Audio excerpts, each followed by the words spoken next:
Hello folks, in this video I'm going to walk you through how I set up a local NAT on my Ubuntu computer to provide controlled internet access to my AI Sidekick. My AI Sidekick is a Jetson Orin Nano. I use this as a workhorse where I run several models locally on it, and I wanted a setup that stays private and functional even if I lose internet access at home or when I am traveling and I don't want to connect to unsecure networks like those in airports or hotels. With this setup, I don't need any external connectivity to interact with my AI Sidekick. My current configuration is a simple computer server setup. The Ubuntu machine is the control node, the Jetson Orin Nano is the server. Both devices are connected directly through a USB-C to USB-C cable. The Ubuntu host controls when the AI Sidekick has internet access. To make this work, I routed internet traffic through the control node and I use a pair of local NAT scripts on the Ubuntu laptop to toggle connectivity on and off. Let me show you how this works. I'm going to bring two terminals into focus and go over the process. In the terminal on the left hand side, I'm going to navigate to the location where the scripts are.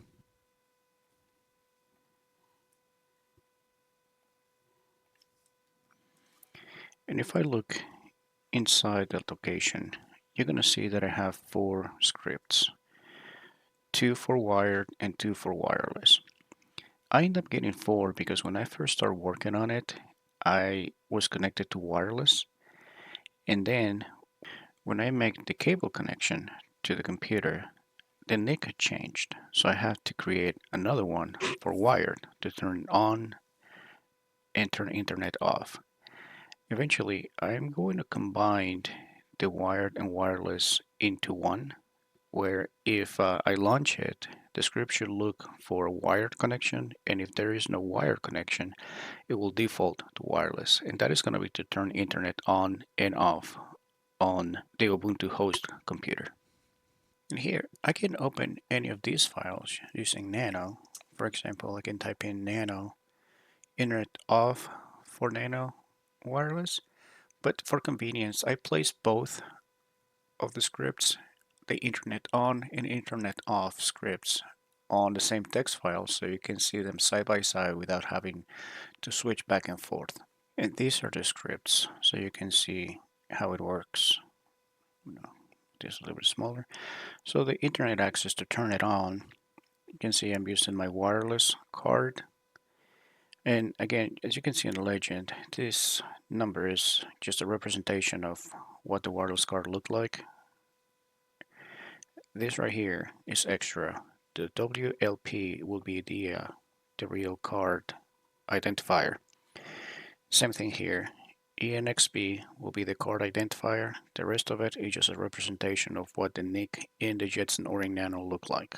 And then you have where it turns the NAT to start forwarding traffic. And then down below you have the turn off the internet script. Very similar, using the same cards, wireless or wired.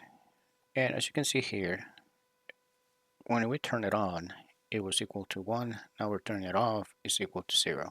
In a nutshell, it's the explanation of what the scripts do. Okay, and now that you have seen the scripts and understand what they do, let's test them. In the terminal on the right hand side, I'm going to log into the AI Sidekick.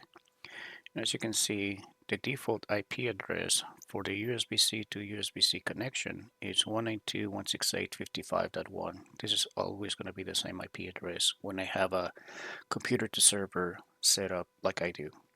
I hit enter and I am in. Also, if you notice, it didn't ask me for a password. That is because I created an RSA key between my computer and the Jetson Orin Nano or the AI Sidekick to not having to enter the password every time. And now that I am logged into the AI Sidekick, I'm going to go ahead and ping Google. I'm going to use an IP addresses because it's shorter. And as you can see, nothing happens. No replies or anything. So I'm going to stop this since I'm not going to get anything back. It will be the same scenario if I try to check for updates. Update. and it's going to be looking for updates. But remember, it doesn't have internet access. And if you notice, it's doing a lot of ignoring. So every time I try to go to this location, since no internet access, it's not going to be able to get to it. So eventually it's going to time out and it's going to ignore this. It's going to go to the next step. It's going to time out, ignore it. And that's the reason why you see so many ignores. So that confirms that it doesn't have internet access. I'm going to stop this right here. Okay, and now I'm going to start another rolling ping on Google again. And on my terminal on the left, I'm going to run the script to turn internet on the AI Sidekick. You can see is the wireless script, since I'm currently connected wirelessly to the internet on my Ubuntu host computer. So Google is being pinged, no responses. I'm going to turn the connection on, hit enter. I'm going to enter the password. Wireless is on. As you can see, ping is successful now from the Jetson Orin Nano or from my AI Sidekick to Google. I'm going to stop this. I'm going to clear the screen.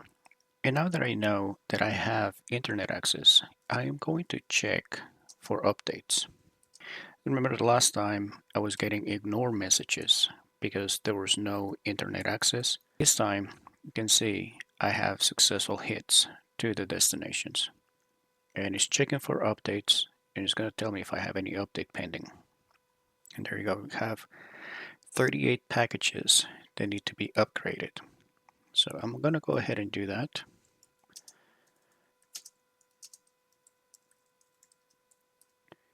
And I'm going to let it run.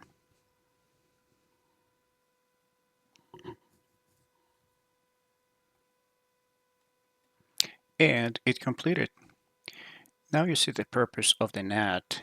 It let me selectively enable internet access to the AI Sidekick whenever I need to download updates, tools, or basically anything else that I need. And once I'm done, I can disable internet access again so the device stays isolated and local, and my interaction with Jay remains private. So what I'm going to do is I'm going to start another rolling ping on the AI Sidekick to Google.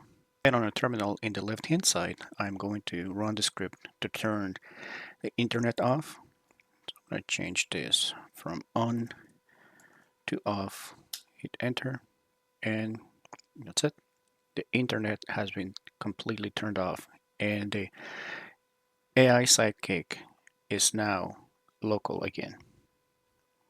You probably heard me calling this AI Sidekick J.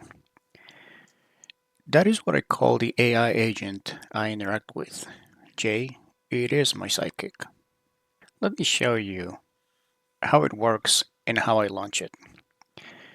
When I train J, I use a list of instructions similar to this. This was the beginning of it, and I told the system, you're J, a highly technical, polite, and non-judgmental AI assistant running on a Jetson Nano. I also gave it specific instructions of the type of expertise and the behavior I expect from it. There is more to it and several other parts that need to be created, configured, etc. in order for J to actually work the way I want it. But in a nutshell, this is the concept of how J was trained. Now let me explain the reason why I call this J. When I configured this model, I wanted a super simple step that I could use to launch the AI agent from anywhere without having to leave the directory I'm working on at any time. So I set it the easiest way I can think of and the way that makes sense to me for this setup, which is the use of only one letter. So I decided on J. This is the first letter in my name, and also J stands for Jetson, since I'm working with the Jetson Orin Nano. And with the internet turned off, I'm going to start another rolling ping on Google. And as you can see, I don't get any responses, so that confirms that I am offline. In the Ubuntu host computer terminal on the left hand side, what I'm going to do is I'm going to clear this information, and I'm going to establish a second SSH connection to J. And I'm going to start J. So I type J and enter. And you can see it says J online, let's get busy. And I want to go back to this, to the training model for J. So I'm going to ask J, who are you? And it's going to start thinking to give me an answer. And this is something else, something I want to make a note of. The Jetson Orin Nano has only 8 gigabytes of RAM, so the interaction with this specific model is going to be slow. And I'm okay with that for this setup. I have to be realistic, and at this price point for the Jetson Orin Nano, I cannot expect to get a high performance supercomputer. My goal with this project is to learn how AI work. Having practical understanding and hands-on training has been a great learning experience. Learning how to configure the models, how to train them, how to explore different ways to leverage the technology for personal use. And as you can imagine, anytime you get into the nuts and bolts of learning a new technology, there was a lot of long hours configuring, testing, stuff that broke, longer hours troubleshooting, etc., etc. At the end of the day, it was worth it. And here you can see the answer that I got from Jay, which matches the information I used to train it. Let's ask a couple of other questions. What is the 11th number in the Fibonacci sequence? And he's going to think about it. And there we go. It's giving me the answer. And it's also telling me the logic it used to produce that answer. Okay. Well, that's a really good answer, and especially when it actually gives you the logic used behind it. Now, I want to ask a completely different question, a completely different route. So, in Spanish, there's a word, and this word is otorrinolaringólogo. Is there an English translation, and what does it mean? So, I'm going to hit enter and wait for Jay to give me the answer. There you go. Translation. And so it's an ear, nose, and throat doctor. That's pretty cool. Very random too. Okay, and now that we have confirmed good answers and that the Jetson Orin Nano is offline, as you can see here, still not pinging to Google, let's take a look at the Jetson Orin Nano under the hood. I'm going to stop the rolling ping and I'm going to start JTOP in the Jetson Orin Nano. And on JTOP, you can see everything about the Jetson Orin Nano. As you can see, I am running a developer kit super 25 watt. You can see the GPU, the CPU, the memory utilization, and all the rest of the information you might need. So now I'm going to go the network route and ask Jay. All right, Jay, so can you provide the Cisco command line I need to use to see the current connections in the ports? I need to know how many of the ports have devices connected to them. Hit enter, wait for the answer. And as you can see right here on the right hand side, you can see the GPU utilization, how much it spiked when I asked that question. Based on what I've seen, so the Jetson Orin Nano can process between 20 to 40 tokens a second, and that for AI it's really slow. So that is the reason why it's taking some time to get the answer and why the GPU is being highly utilized. If we look at the CPU, you see it's pegged. Same thing with the memory, it's all the way up while it thinks to give me the right answer. I'll go back here, I'm gonna wait for Jay to provide the answer. Okay, it is giving me show interfaces status. And it tells me what the command line does and even how to use it. But yeah, it is giving me step-by-step instructions on how to use it, and it's giving me the actual command line that I need to use. So to prove this, I'm going to go to my Cisco virtual environment and follow the instructions step by step and confirm that everything that is giving me it's accurate. I'm going to copy these instructions and I'm going to open my RDP session to my CML computer.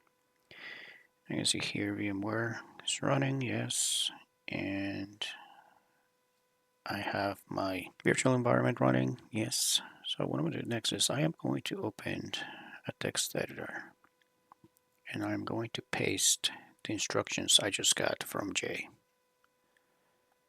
So got this, so I am going to add a new node, layer 2 switch, going to start it, open console, so I can see what's going on. There we go. The switch is starting, and here. I'm gonna exit here and log back in. Okay, so let's follow the instructions. First, log into your Cisco switch using a terminal emulator, which I have done. Enter privilege exec mode by typing enable, paste it. I am in exec mode. It's telling me that it's not required for me to enter into global config mode, which is true. All I'm doing is just showing results, so I'm not configuring anything. And now let's look at the command line it provided. So copy that, paste, hit enter, and there you go. So the command line J provided is the right one. I get the interface statuses on the switch ports, and it's telling me that it's connected, will be not connected, they're disabled, whatever the case may be. But the important part of it is that it's actually providing real, accurate information, which is good. That's the whole point of having Jay as an AI sidekick, so I can ask questions whenever I need to for anything.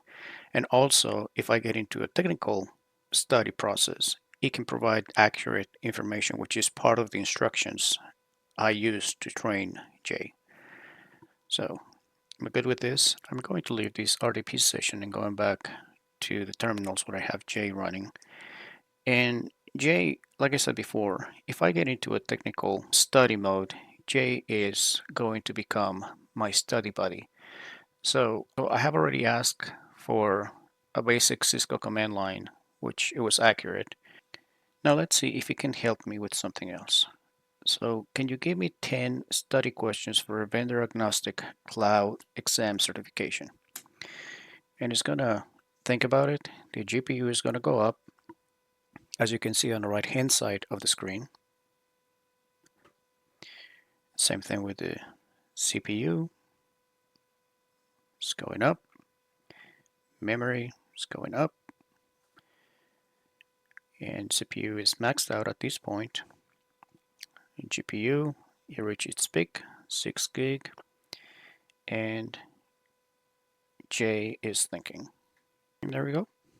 It's now providing 10 questions for cloud certification.